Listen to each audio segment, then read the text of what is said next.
This happened in January. Wow, that was a while ago. I would have been so antsy waiting for an update, seriously.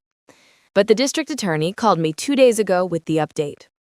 I am a wheelchair user because of a fainting disorder, severe POTS for those wondering. Oh, that is so rough. I am so sorry you have to deal with that. It must make everything 1,000 times harder.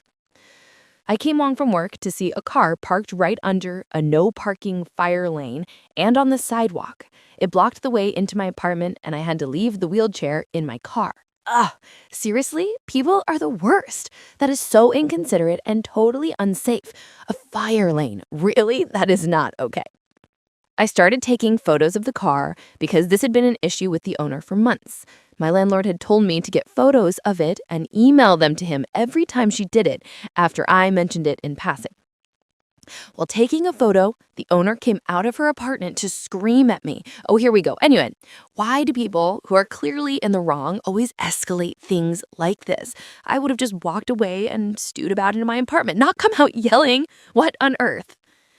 I stayed calm and tried to walk into my apartment. She got in my face to continue screaming, and by reflex, I shove her back.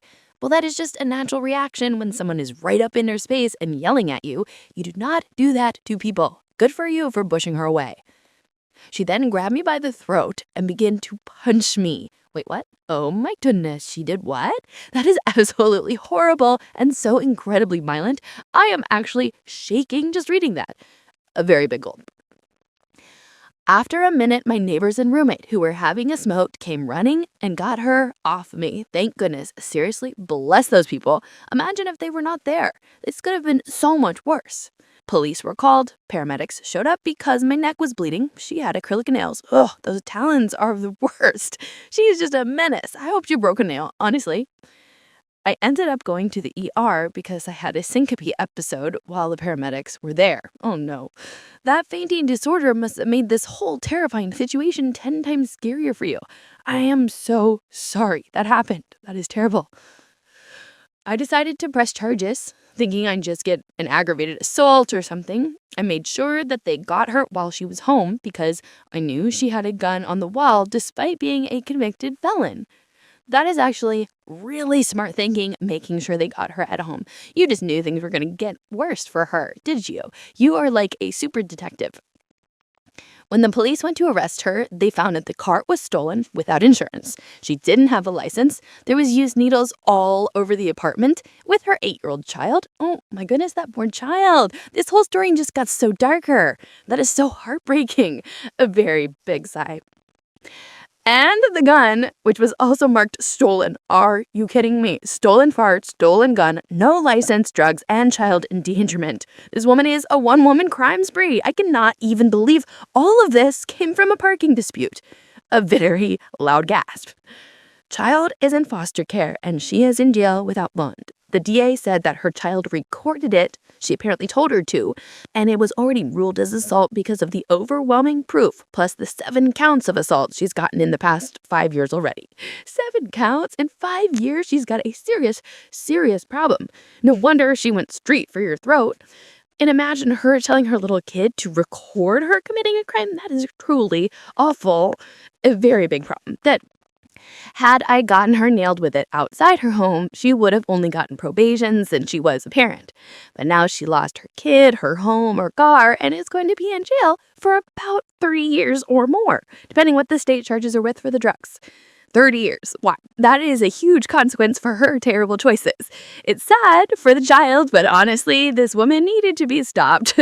What a wild series of events. It is a terrible situation that turned out to be a very big justice served moment. You do not mess with people. In the year 2003, the company I was working for closed down, so I sought out new employment. Oh man, that is never a fun thing to deal with, having your company shut down out of the blue. I am glad you got a new job so fast, though. I was a machinist by trade, with a great reputation, so it took me less than a day to get a job. A whole day? Just kidding, that is amazing. Being in demand is such a great feeling. We will call the new place Spiral because of the specialized tools they made. Anyway, I started out as one of the operators. The place was owner-operated, meaning the owner was there daily. He had a floor supervisor that was actually pretty nice. After I had been there around a year, the owner and super had a falling out, and the super left. For whatever reason, the owner, we shall call him Dick, told me I was in charge. Well, that is a fast track to being the boss. Congrats, I guess. But Dick, that name is a red flag right there. I am giggling. A little backstory on Dick. He was in his 60s and had started the company out of his garage. He ended up buying a huge chunk of land and turned it into an industrial park, all while in his 20s. By now, he was one of the richest guys in the state. He was also the biggest a-hole I had ever met. See, the name said. A very big eye roll. It is always the rich ones, is not it? They get a little money and forget how to be decent humans. A very loud sk sound. During our talks, I learned that he cooked his books. You see, the industrial park was owned by an entity that he created, while Spiral was owned by another. He would always make sure that the park entity charged Spiral enough in rent that it looked like the company was barely staying afloat. Wait, so he was moving money around to look poorer than he was? That is like definitely illegal, right? That is shady. Very thoughtful. Mhm. He also bragged that he had taken a bunch of industrial waste and buried it on his property at home because it cost so much less. What? Stop. Seriously? Bragging about burying toxic waste? He is a menace to society. He must have been so full of himself to tell you that. That is mind-blowing. No way. He made my life hell over the next decade, always keeping my pay just high enough that I could not afford to leave while treating me and my guys like crap. Ugh, this is the worst kind of trap. Like, what a monster to purposely keep you dependent on him. That is just cruel. I ended up with a 95% turnover rate on employees. I'm not exaggerating. I believe it. Who would want to stick around with that maniac screaming at everyone? That is such a huge sign that the boss is the problem. We ended up having to go to temp agencies, and towards the end, even they refused to send me people. That is so bad. When even the temp agencies say no thanks, you know the place is toxic. I had to do some careful wording, but my duties ended up swelling to the point where I'd convinced Dick to let me say I was the plant manager. This right here was huge. I have no degree from college, but I now had the title and the experience. Okay, wait, this is the master plan coming together. You're playing the long game. That is seriously brilliant thinking, using his ego to get that title. A very impressed Rizal. I started to look for a job in earnest, and after 6 months, I found one for a lot more money with benefits. Yeah, Spiral had none. Yes, get that money. You totally deserve it after a decade of that nonsense. It is about time you got benefits too. Now, over my time at Spiral, I had seen everyone that gave them notice be told to leave on the spot. And the company that hired me insisted I give them the 2-week notice. So I said I would, but I didn't. Oh, you're gonna get him back, are you not? I love it. What a delicious piece of ring bench this is gonna be. At the end of my last day, I sat at my desk and sent an email to the head of OSHA and the state's EPA office, 2 men that I had gotten to know well. You had connections. This is even better. You were building your case the whole time. You are a genius. I filled them in on all the violations Dick had disclosed. And I also sent an email to the state's attorney about the books. Oh, you dropped the whole bomb, that financial fraud and environmental crimes. That is a perfect storm. I left my keys on my desk with a paper under them that simply read, I quit. Mic drop. That is epic. Simple, direct, if so satisfying. A very loud, joyful clap. I never found out if the states a Junie cat went anywhere, but the contact at Oshut let me know the company ended up with $150,000 in fines for some willful violations. Boom! That is a big chunk of money. Take that, Dick! And the guy from the EPA dug up half of Dick's property before he admitted to where he buried the waste. Last I knew, he ended up in jail. Yes, he went to jail. That is exactly what he deserved for being a terrible person and polluting the planet. You didn't just quit a job, you took down a criminal. You are a legend. Woohoo! One day, I was on my evening walk with my dog, and we came across a small dog standing in the middle of the street, shaking. Oh no, that is already making my stomach hurt. Poor little thing. Its hair was matted, had mange, ridden with fleas, one eye swollen and sealed shut with mucus, nails so long it was walking on the back of its paws, malnourished and quivering. Wait, stop. That is absolutely heartbreaking. That is not just shaking, that is pure neglect and abuse. I am literally holding back a little sob right now. That is just terrible. I was shocked. I called my wife to bring me a blanket and come pick us up. While I was waiting, the door of the house in front of us opened, and out came a disheveled-looking older man. He started calling for the dog to come inside. Oh, the owner is right there. I know it. This is not going to end well. I can feel it. I absolutely lost it. I screamed at him asking if it was his dog, and he replied it was. I asked him why it was in such bad shape, and he said, she's sick and won't eat. Are you kidding me right now? That is such a lame excuse. It is not sick, it is being starved and neglected. I would have lost it too. Good for you for screaming. I yelled at him there was no fucking way in the world I was letting him take her back inside. The shouting match lasted long enough for a few neighbors to come outside, who later told me he had another dog in the house. A second dog? Oh my gosh, this needs to be investigated immediately. Those neighbors should have said something sooner, but I am glad they came out. Eventually, my wife pulls up, and I wrap the doggo in the blanket and go home. That is so great. You rescued that poor, sweet pup. That is such a kind thing to do. I looked up the name of our local no-kill shelter, but they were closed until the following day. My wife and I decided to call her Sally. I gave Sally a bath and went and bought some wet foods, and she wouldn't eat dry kibble. She devoured it. I set her up a nice sleeping area in the garage for her to spend the night. Sweet Sally, I am so glad she got to feel loved and warm and full, even if it was just for a little bit. You two are good people. First thing in the morning, I took Sally to the shelter and called animal control and told them what happened.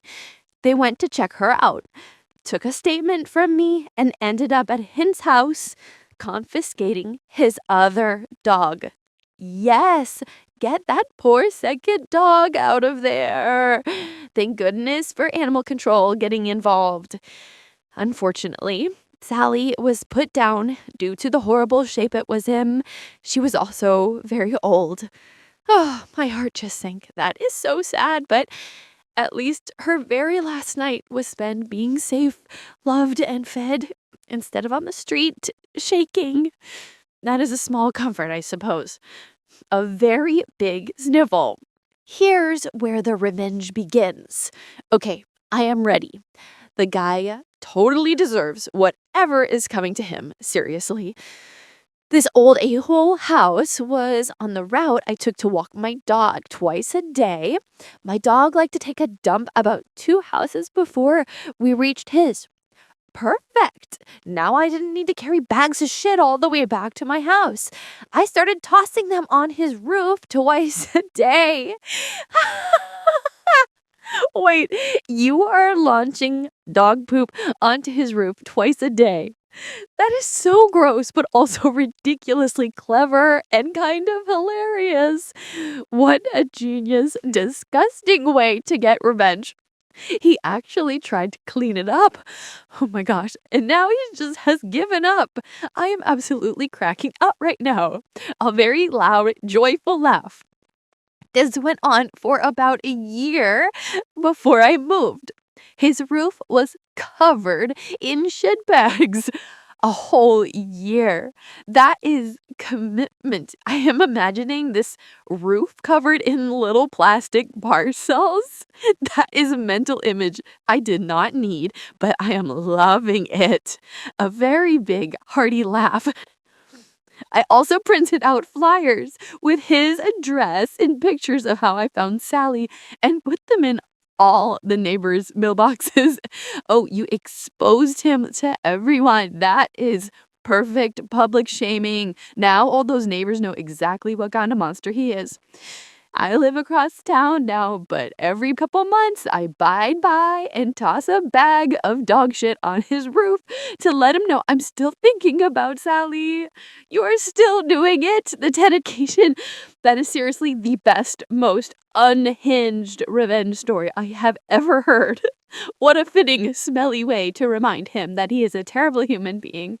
Go you. A very happy chuckle and a final approving nod. Hell hath no fury like two women scorned. Say goodbye to all your stuff. 15 years ago, I had a boyfriend that I'd been with for 6 years. He moved to another city for work while I finished my studies, and then I would move there too. He was apartment hunting, subleasing in the meantime.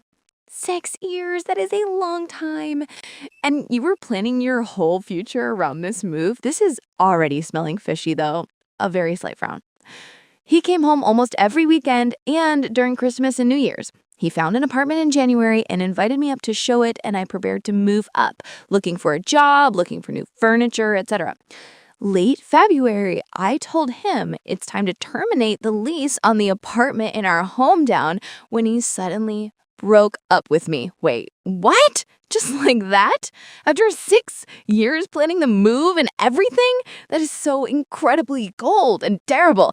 I would have been absolutely devastated and furious. A very loud, shocked gasp.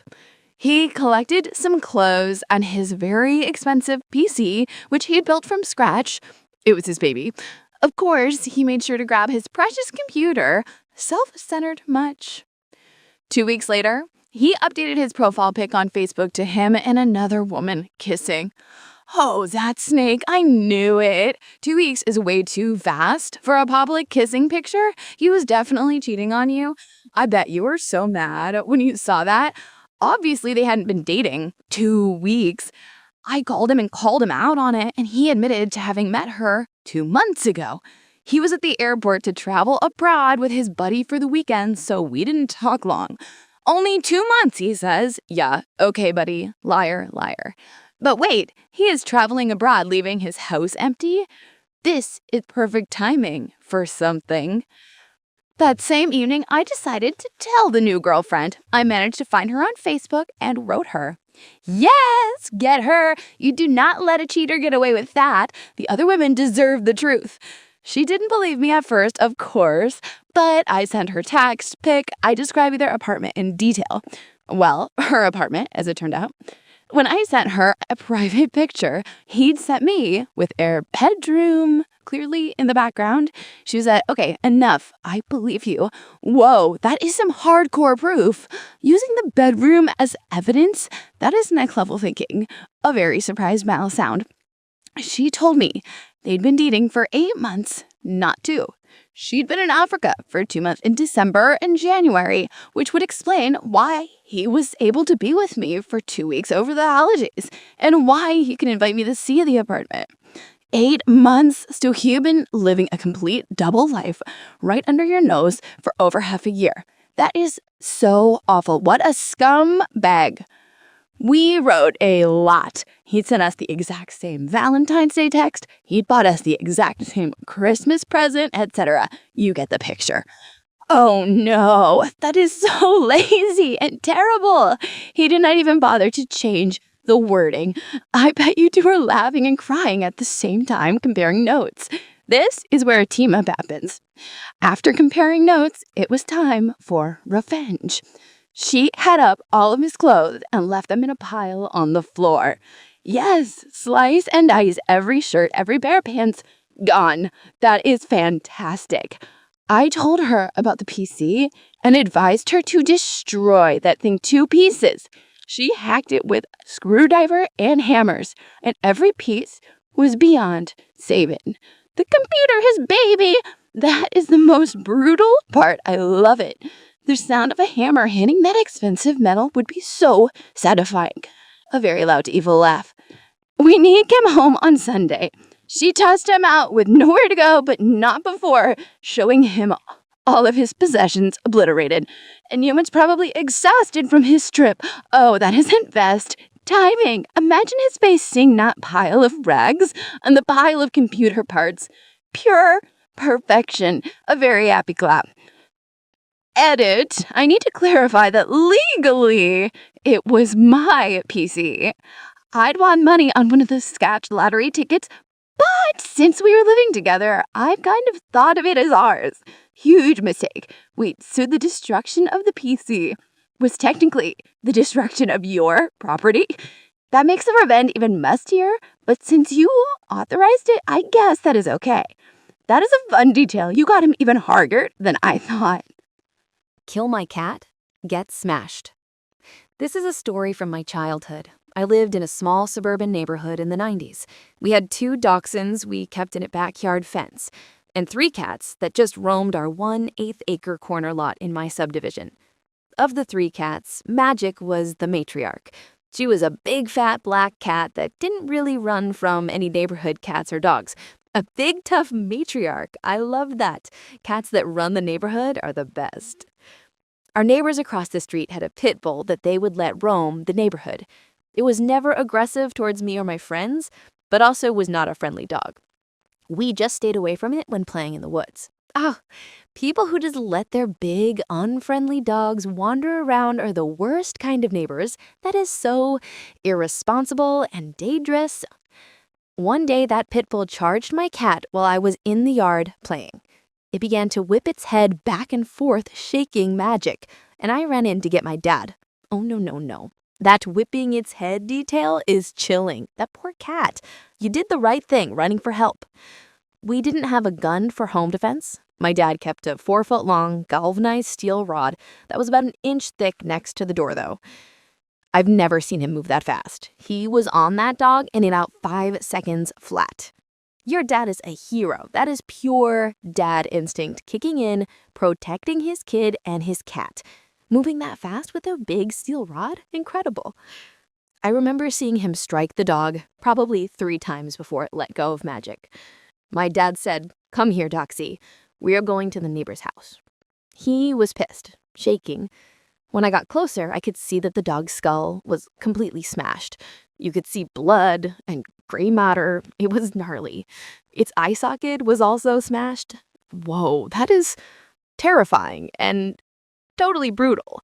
3 hits with a steel rod will absolutely do that, I guess. That is a truly horrific sight for Kidesi. I'm so sorry you had to witness that. He picked up the dead dog, walked with me to the owner's house. The man answered the door and said, "What did you do to my dog?" What did he do to the dog? What about what his dog did to your cat, which was just minding its own business? Some people have absolutely no self-awareness, seriously. And my dad said, "The same darn thing I'm gonna do to you if this happens to one of my kids." Mic drop. Your dad is a total bad person, and I mean that in the best way possible. That threat, while intense, was absolutely deserved. He showed that man exactly what happens when you endanger his family. A very big approving nod. They never got another dog, we never saw them again, and they moved about a year later. Good riddance. They clearly learned their lesson, or at least they were too scared to stay. Your dad put the fear of justice into them. Edit. I might be lost. I felt like the nature of dragging the bloody dog back to the owner and threatening them with the same for killing the cat was revenge, but maybe not. Oh, it is revenge, 100%. It is a primal, immediate, and incredibly effective form of revenge. I also get these comments about animal cruelty and being a psycho or something when I've posted this story on Reddit before. I don't think you all understand how much this marked me. I focused on facts in this post, not feelings, because the feelings are very painful. It was 30 years ago now, and I can still remember very minute details of the scene. And I remember going on a roller coaster from terrified I was going to die to scared my dad was going to die to scared/sad about magic and the dog to scared about confronting the parents, and then to a deep mourning for my favorite cat. Even to this day, it's the best cat I've ever had. Oh, I am so sorry. You people are focusing on the wrong thing. You went through a traumatic event as a child, and your dad acted to protect you and your pet. It is not some kind of simple moral tale. It is a memory of violence and protection. That kind of thing sticks with you forever. A very sympathetic, oh dear, sound. Losing magic like that is what started this whole horrible chain of events. Not sure why you expect this to be some kind of morality tale. That's just what happened. I hunted down my credit card thieves. Mini update. Got a notification in the mail of the court date this week. Kinda bummed only one of the 3 are being charged. I'm hoping to attend if I can get a babysitter for my baby. Do they allow babies in courtrooms? Only one? That is a shame. They all looked pretty involved, seriously. You should definitely try to go to court, though. As for the baby, I am pretty sure they do not allow infants, but check with the court clerk's office beforehand, just to be sure.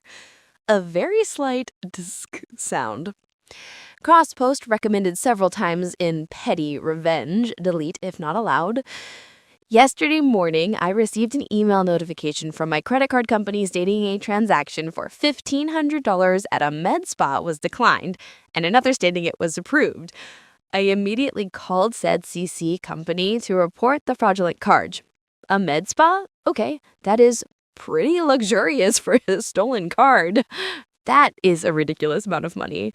Turns out my card has had fraudulent charges over the past 3 weeks with purchases including various hotels in my area, eBay, gas station, self-storage, and moving truck rental. I rarely use this card. The last time I used it in person was in February, and last online purchase in 2023. Fortunately, my CC company flagged all recent charges and closed my card. 3 weeks of all that activity, they were busy. Good thing your card company was on the ball, though. That is a huge relief. This morning, my significant other had a doctor appointment in the same city as a hotel purchase made yesterday. After the doctor, boyfriend asked me what he thought we should do today. I said, well, you want to be shop for some new shoes? Or we can swing by this hotel off the street and see if the credit card thieves are still there. The amount seemed like it would cover 2 or 3 days. Wait, you actually suggested a stakeout instead of shoe shopping? You are a total detective. I love that you were so willing to go track them down just for the heck of it. A very intrigued sound. So boyfriend and I go to the hotel to see if the people were still checked in and to let them know the card was stolen and the charges would be reversed. Front desk lady was mad. She was able to find the reservation by card number and noted that the person had kept change in cards to pay for their room.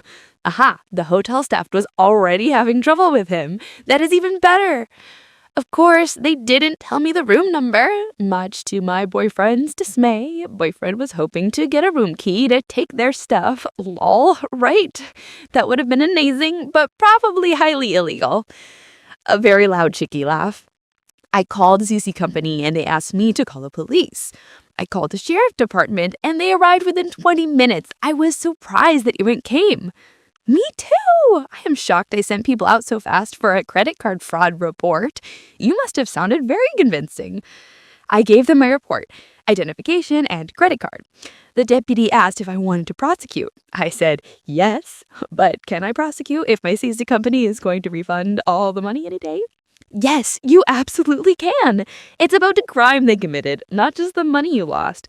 It is a big deal. Then they went inside and spoke to the front desk, who provided them the invoice. Byford and I waited outside in front of the lobby. Then, through the automatic sliding doors, I hear the front desk lady yell, "That's him! He's trying to leave!" Yes, that is so movie-like. That hotel lady is a hero, seriously. That is what you get for being a thief. A very excited, happy gasp. Light Hispanic dude with a bull terrier and several bags gets placed in cuffs. Then another little Asian guy gets brought out in cuffs. A third deputy arrives and brings out a fancy Asian lady with a face full of fillers, 2 suitcases, and a designer backpack. This is a whole squad. They sound like a cast of characters for a new television show. Seriously. The fancy lady with the fillers? I cannot believe it. 4 officers start going through the backpacks on the hood of their car. We see passports, identification cards, credit cards. They pull out a big credit card printing machine and a laptop. Oh my gosh, they are running a whole counterfeiting operation right out of that hotel room. This one from petty fraud to major crime really fast. Then they pull out a big Ziploc filled with crystal meth, and the cop exclaims, "Here we go," and turns towards us to flash his smile. Holy smokes, drugs do? That cop was definitely having a good day. That is a huge bust for them. You accidentally busted a whole criminal enterprise. 2 of them go back to search the hotel room and bring down 2 bags with more drugs, a scale, 4 car keys, and a big wad of cash. Unfortunately, none of the cars were in the parking lot, and the perps said they had been traveling by Uber. Imagine being their Uber driver. They're so unscrupulous. 4 car keys suggest they have more cars hidden somewhere too. The cops contacted one of the thief's friends to pick up the dog, who arrived pretty quickly. It was an older Asian dude with tattoos, flashy jewelry, and an old luxury sport utility vehicle. Don't worry, we got his pics and license plates. All these guys seemed like characters out of The Brother's Son. They really do. The plot thickens with every new person you introduce. This is like real-life detective work. The deputies then gave me all the paperwork and told me that one of the guys said they stole my card off of the internet. I would have guessed that they used a scanner while I was at the fair a few weeks ago. I find that so weird because I haven't used my card online in almost a year. Apparently, they made a physical card that had a different name on it. That is actually a common tactic, sadly. But stealing the numbers online when you have not used the card is so weird. Anyway, they had your numbers and were able to print new cards. That is what is so frightening about this whole thing. Anywho, I walk inside to give the front desk a copy of the incident number, and then I remembered something else. I remember seeing another transaction for a storage unit that was made yesterday and 2 charges at a rental truck company. I go back outside and talk to the sheriff and asked him if he wanted me to try to figure out where that was. I was able to track down the storage location to a city about 15 minutes away, but no candy on the trucks. I called the storage place and they confirmed that a payment was made with my card, but would not give me the unit number from there. The sheriff said that it was out of their jurisdiction and they would try to get a search warrant, but that might take a while. However, it might be helpful if I made a police report with the other city. So, with nothing better to do, I drove my rear over there and made another police report regarding the storage unit. You are a pit bull. You just would not give up. Driving to another city to file another report? You are their best resource right now, seriously. You are basically an unpaid investigator. That's it for now. We'll update if anything else happens. In the meantime, I will call up the credit bureau to freeze my social security, tell my dog to be on alert and load magazines. Any other suggestions? Also, the cop asked if I wanted to prosecute, but that was before the drug bust. So do I need a lawyer? Thanks in advance. Definitely freeze your credit and consider a fraud alert. And no, you do not need a lawyer to prosecute. The district attorney will handle the criminal case because they broke so many laws. You are the victim and a witness now. You did a fantastic job and you got some amazing revenge by taking down their whole operation. A very big share.